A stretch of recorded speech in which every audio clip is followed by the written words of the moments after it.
नमस्कार प्रिय दर्शकों, मैं यश तिवारी आपका बहुत बहुत स्वागत करता हूं प्रोफेशनल एस्ट्रोलॉजी पर। जैसा कि आप सभी जानते हैं, आज रविवार का दिन है और आज मैं आप सभी के सम्मुख उपस्थित हुआ हूं आप लोगों की जन्म कुंडली का निःशुल्क अध्ययन करने के लिए। आज का जो हमारा कार्यक्रम है, ये कार्यक्रम नंबर 53 है, 53 और 365 जन्म कुंडली का अध्ययन आज तक हम इस कार्यक्रम में कर चुके हैं। और आज की इस कार्यक्रम की जो पहली जन्म कुंडली होगी वो 366वीं जन्म कुंडली होने वाली है।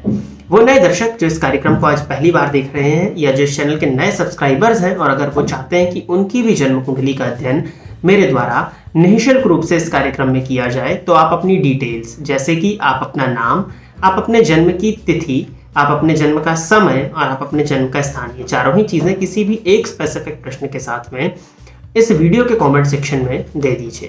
हमारी कोशिश यही रहेगी कि जल्दी से जल्दी आपकी जन्म कुंडली का अध्ययन मेरे द्वारा इस निःशुल्क कार्यक्रम में किया जाए। अगर आप आज इस कार्यक्रम में अपनी डिटेल्स देते हैं तो इसके 8 कार्यक्रम के बाद में आपकी जन्म कुंडली का अध्ययन किया जाएगा, क्योंकि अभी ही इस पेपर पर मैं देख पा रहा हूं कि बहुत सी जन्म कुंडलियां हैं, तो लगभग 2 महीने का समय आपकी जन्म कुंडली का अध्ययन होने में लग जाएगा। तो अपना कमेंट जो है वो आप दे दीजिएगा और आपको उसमें जब रिप्लाई मिल जाता है कि हाँ आपकी कुंडली चयनित हो गई है, तो उससे 2 महीने के बाद में आपको इस कार्यक्रम में मिलेगा। आप कार्यक्रम के साथ में बने रहें, आप अपनी जन्म कुंडली का अध्ययन वहां पर देख सकते हैं। साथ ही साथ वो दर्शक या वो ज्योतिष के विद्यार्थी जो ज्योतिष को सीखने के लिए, जो फल कथन करना सीखना चाहते हैं, इस उद्देश्य से इस चैनल से अगर जुड़े थे, तो आप भी मेरे साथ साथ जन्म कुंडली का जो है प्रिपरेशन करिए अपने सॉफ्टवेयर में, उस कुंडली का अध्ययन करिए। जो व्यक्ति ने प्रश्न पूछा है उसका जवाब आप भी उस कुंडली से तलाशने की कोशिश करिए। उसके बाद में जो मैं तो अध्ययन कर ही रहा हूं, तो आप उसको मिला भी सकते हैं। अब हम बिना विलंब के अपने कार्यक्रम की शुरुआत करते हैं। और पहली जन्म कुंडली जो है वो अमरीश वर्मा की आईडी से है लेकिन कुंडली अनंत सिंह की है। तो Anant Singh, date of birth दिया है इन्होंने 20 अगस्त 2006। इनके बालक की जन्म कुंडली होगी।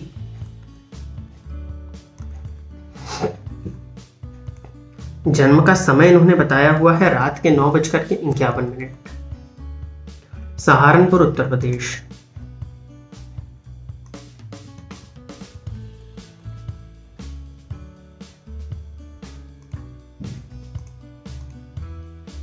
मेष लग्न की जन्म कुंडली है ये, राशि मिथुन बन जाती है।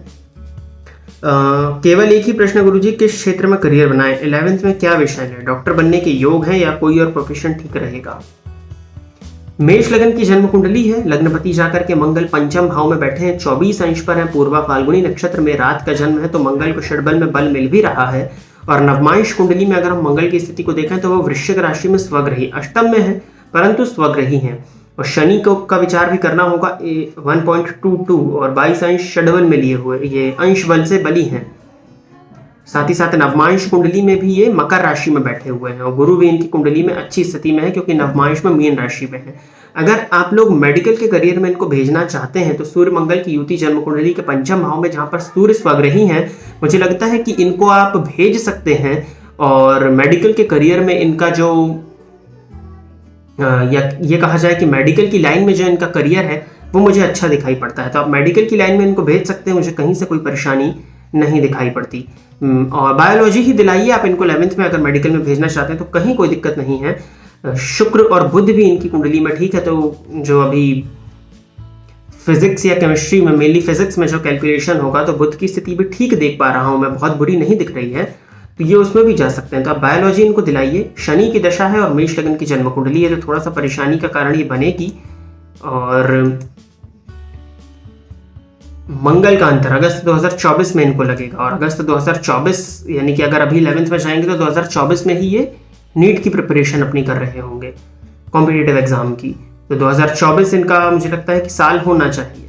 और शनि में मंगल का अंतर तब रहेगा, पूरा 1 साल का समय रहेगा। आप इनको 100% मेडिकल की तरफ भेजिए। मुझे लगता है कि इस जन्म कुंडली में योग है, अगर ये प्रयत्न करें तो ये ले सकते हैं। मेडिकल का तैयारी इनको करना चाहिए। बायोलॉजी आप इनको दिलाइए और आगे बढ़ाइए। सूर्य को जल देने की आदत और हनुमान चालीसा का नित्य पाठ, हनुमान जी के मंदिर में दर्शन करने के लिए इनको लेकर के जाया करिए, ताकि इनके सूर्य मंगल दोनों को बल मिले, लग्नेश को बल मिले। और इनको बिल्कुल कहिए कि ये तैयारी करें। ध्यान ये रखें कि जब भी ये पढ़ें तो घर के ईशान कोण में बैठ करके पढ़ें, और पढ़ते समय इनका जो मुख हो वो ईस्ट या फिर नॉर्थ, इन 2 डायरेक्शंस में होना चाहिए। अगली जन्म कुंडली है शुभम कुमार सिंह की। तो शुभम जी आप तैयार रहिए, आपकी जन्म कुंडली में ले रहा हूं। 25 सितंबर 1998 जन्म का समय इन्होंने दिया हुआ है 5:15 PM, जालंधर पंजाब।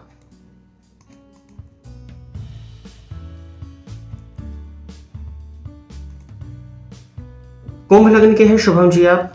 राशि आपकी बनती है वृश्चिक। सवाल है इनका वैवाहिक जीवन कैसा रहेगा। सप्तम भाव के अधिपति अष्टम में और शुक्र राहु की युति सप्तम भाव में। वैवाहिक जीवन अच्छा नहीं है आपकी कुंडली में। गुरु की दृष्टि जरूर पड़ रही है सप्तम भाव पर, परंतु दाम्पत्य जीवन में इस कुंडली में परेशानी है। सप्तम भाव आपका पापकर्तरी योग में है, शुक्र राहु की युति है। शुक्र भी देखा जाए तो 29 अंश पर मृत अवस्था में बैठे हुए हैं, और तो और सप्तम पति अष्टम में बैठे हैं। हालांकि सूर्य को अष्टम का दोष नहीं होता, लेकिन सप्तमेश शुक्र के अष्टम भाव में है और शुक्र पत्नी का कारक राहु के साथ है। दाम्पत्य में बहुत परेशानियां हैं। अगर आपकी कुंडली मिला करके आपका विवाह नहीं किया गया तो दाम्पत्य टूट भी सकता है। इस बात के भी योग इस कुंडली में बनते हैं। तो कुंडली मिला के ही विवाह करिएगा, इसके अलावा और क्या कहूँ मैं आपसे। वैवाहिक जीवन में परेशानी है आपकी कुंडली में। दीपांशु जंगरा जी की जन्म कुंडली है 19 मई 2001।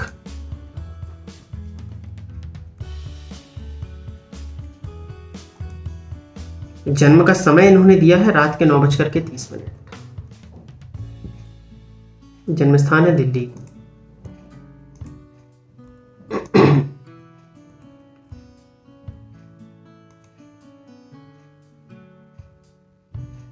किस फील्ड में जाना चाहिए एंड क्या काल सर्प दोष है? नहीं, काल सर्प दोष नहीं है आपकी कुंडली में, क्योंकि केतु और मंगल साथ में बैठे हैं और ये अंगारक योग आपके लग्न में बना है, लेकिन काल सर्प दोष यहाँ पर नहीं है।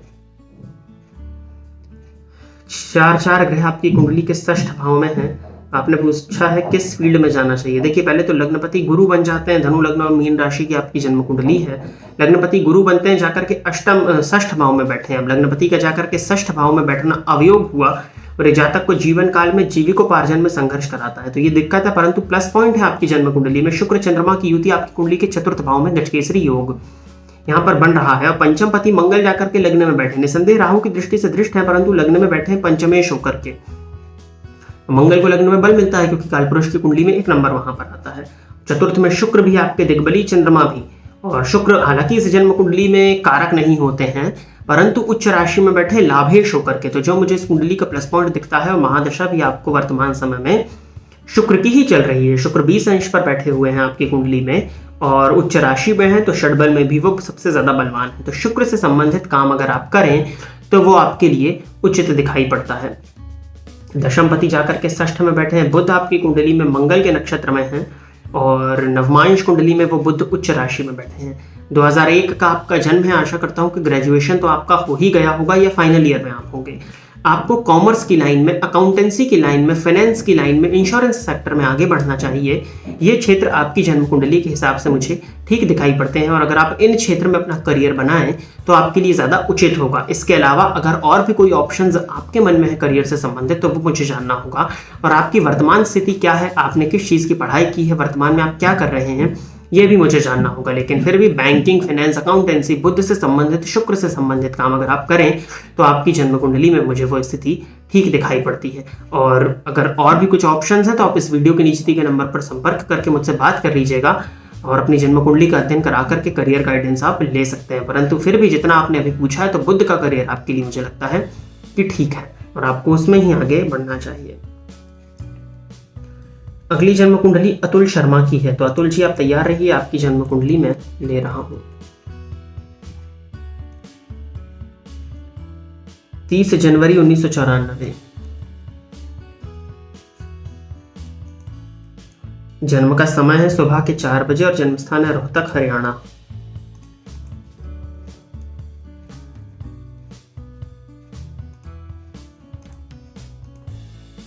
वृश्चिक लग्न के हैं आप। राशि आपकी सिंह बन जाती है।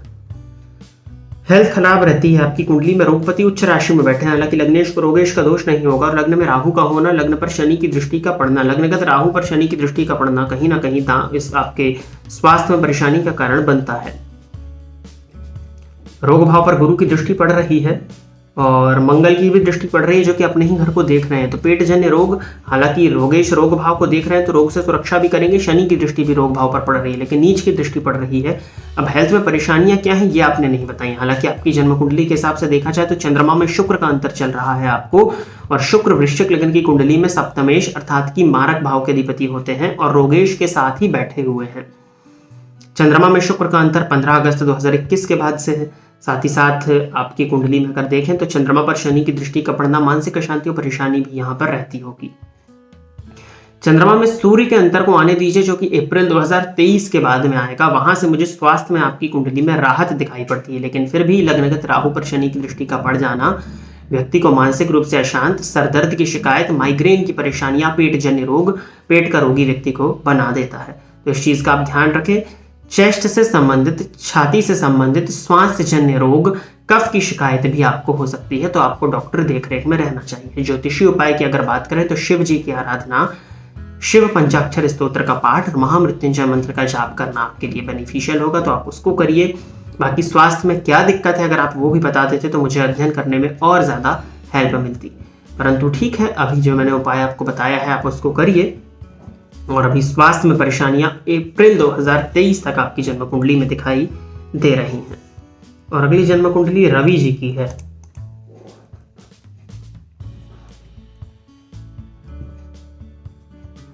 ग्यारह फरवरी 2002 जन्म का समय इन्होंने बताया हुआ है 3:45 AM, सुबह के 3:45 और पटना बिहार का इनका जन्म है।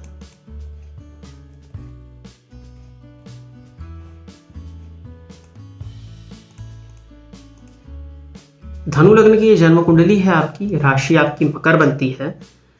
इन्होंने लिखा है, प्रणाम सर, हकलाने की परेशानी से बहुत परेशान हूँ, बात करने में तकलीफ है, अपनी बातें बताने में परेशानी होती है। लग्नपति सप्तम भाव में बैठे हैं, लग्नगत केतु हैं आपकी कुंडली में। धनु लग्न की कुंडली है, मकर राशि है। देखिए आपकी जन्म कुंडली में वाणी भाव के अधिपति षष्ठ भाव में बैठे हैं जाकर के शनिदेव। हालांकि षष्ठ में वो कारक होते हैं और वाणी भाव में ही बुध जाके बैठे हुए हैं। और बुध की स्थिति को देखा जाए तो वो मृत अवस्था में है। अब वाणी भाव में वाणी का कारक जाकर के बैठा है और पापक ग्रह के रूप में तो किसी पापक ग्रह की दृष्टि से वो दृष्ट है नहीं, परंतु आपकी जन्म कुंडली में सूर्य 28 अंश और चंद्रमा भी वहीं पर बैठे हुए हैं, जो कि थोड़ा सा आपकी परेशानी का कारण बन रहे हैं। और बुध आपकी कुंडली में देखा जाए तो सूर्य के ही नक्षत्र में है। हकलाने की परेशानी के जन्म से है आपको। बुध का मृत अवस्था में होना कहीं ना कहीं वाणी से संबंधित परेशानियां देता है, लेकिन किसी भी पापक ग्रह का प्रभाव आपकी कुंडली के वाणी भाव पर नहीं है।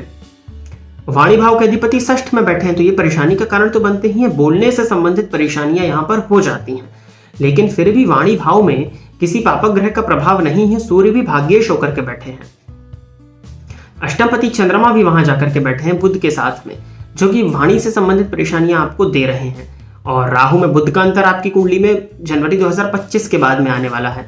तो अब ये देखना होगा कि परेशानी अगर जन्म से है तब तो फिर ठीक होने की बात ही नहीं, या डॉक्टर को आपने दिखाया होगा तो उन्होंने क्या कहा, क्योंकि आपकी कुंडली में ठीक होने की संभावना मुझे जनवरी 2025 के बाद में दिखाई पड़ती है। अब यहाँ पर भी वही स्थिति है कि एक बार बात करनी होगी कि परिस्थिति क्या है, क्योंकि परिस्थिति को तो जानना अनिवार्य है, तभी आप जन्म कुंडली को देख करके फल कथन कर पाएंगे। अब हकलाने की शिकायत है तो उपाय की अगर बात की जाए तो सरस्वती का जो मंत्र है ऐम, बीज मंत्र है ऐम, इस मंत्र का 3 माला जाप करा करिए रोज। और गणेश जी का मंत्र ओम गंग गणपतये नमः, इस मंत्र का भी आप जाप करिए, नियमित इसका आप जाप करना शुरू करिए। भगवान की कृपा रही तो चमत्कार आपको दिखेगा। बाकी फिर भी इस दर पे मुझे जानना होगा कि डॉक्टर्स का इस विषय में क्या कहना है, और ये परेशानी आपको बचपन से है, अगर बाल्यकाल से है तब तो दिक्कत होगी, लेकिन अगर अभी शुरू हुई है तो फिर इस पर हम विचार कर सकते हैं। क्योंकि राहु की दशा आपको 2017 के जनवरी से लगी है, तो ऐसा तो नहीं है कि राहु की दशा के बाद से परेशानी आपको हो गई हो, तो वो एक बार देखना होगा। वैसे वाणी भाव पर किसी पापक ग्रह का प्रभाव नहीं है, वाणी के कारक मृत अवस्था में जरूर है, लेकिन वो भी किसी पापक ग्रह की दृष्टि से दृष्ट नहीं है। तो मुझे लगता है कि दिक्कत अभी जाकर के आई है, लेकिन फिर भी आप ज्यादा बेहतर जानते हैं, एक बार इसको देखना होगा। जो उपाय मैंने बताए हैं उनको कल से ही करना शुरू करिए, ये आपके लिए उचित है। और भगवान की शरण में रहिए, बाकी डॉक्टरी देखरेख में तो आप होंगे ही होंगे। तो प्रिय दर्शकों, इतनी ही जन्म कुंडली का अध्ययन करने के लिए आज मैं आप सभी के सम्मुख उपस्थित हुआ था। आशा करता हूं कि जितने भी लोगों की जन्म कुंडली का अध्ययन यहाँ पर हुआ वो सभी संतुष्ट होंगे। वो नए दर्शक जो इस कार्यक्रम को आज पहली बार देख रहे हैं, और अगर आप भी चाहते हैं कि आपकी जन्म कुंडली का अध्ययन मेरे द्वारा इस निःशुल्क कार्यक्रम में किया जाए, तो आप अपनी डिटेल्स जैसे कि आप अपना नाम, अपने जन्म की तिथि, अपने जन्म का समय और अपने जन्म का स्थान, ये चारों ही चीजें किसी भी एक प्रश्न के साथ में इस वीडियो के कमेंट सेक्शन में दे दीजिए। हमारी कोशिश यही रहेगी कि जल्दी से जल्दी आपकी जन्म कुंडली का अध्ययन मेरे द्वारा इस निःशुल्क कार्यक्रम में किया जाए। अपने जन्म का विवरण देने के बाद में कृपया करके धैर्य का परिचय दिया करिए। व्हाट्सएप पर इस चीज के लिए मैसेज ना करें कि निःशुल्क जन्म कुंडली अध्ययन में चुनाव नहीं हो रहा है। निःशुल्क कुंडली अध्ययन का प्रोग्राम YouTube पर चलता है, तो उसका चयन भी YouTube के कमेंट सेक्शन में से ही होगा। व्हाट्सएप पर अगर आप संपर्क करते हैं तो वहां पर आपको जो भी सर्विसेज बताई जाती हैं वो सशुल्क होती हैं। साथ ही साथ बृहत जन्म कुंडली वीडियो विश्लेषण का जो प्रोग्राम आता है वो भी सशुल्क है। तो उसके लिए भी अगर आप अपनी जन्म कुंडली का अध्ययन बृहत रूप से कराना चाहते हैं तो इस वीडियो के ही नीचे दिए गए नंबर पर कॉल या व्हाट्सएप के माध्यम से संपर्क करके बृहत जन्म कुंडली वीडियो विश्लेषण की जानकारी प्राप्त कर सकते हैं। आज के लिए बस इतना ही। पुनः आप सभी के सम्मुख एक नए ज्योतिषीय विषय को लेकर के मैं उपस्थित रहूंगा। तब तक के लिए इजाजत दीजिए। नमस्कार। फोन पर बात करके कुंडली दिखाने के लिए एवं ज्योतिष से संबंधित अन्य सर्विसेज के लिए आप स्क्रीन पर दिए गए नंबर पर कॉल या व्हाट्सएप करके पर्सनल अपॉइंटमेंट ले सकते हैं। अब आप YouTube के साथ साथ Facebook और Instagram पर भी मेरे अकाउंट को फॉलो कर सकते हैं, जहां पर आपको ज्योतिष से संबंधित जानकारी मिलती रहेगी।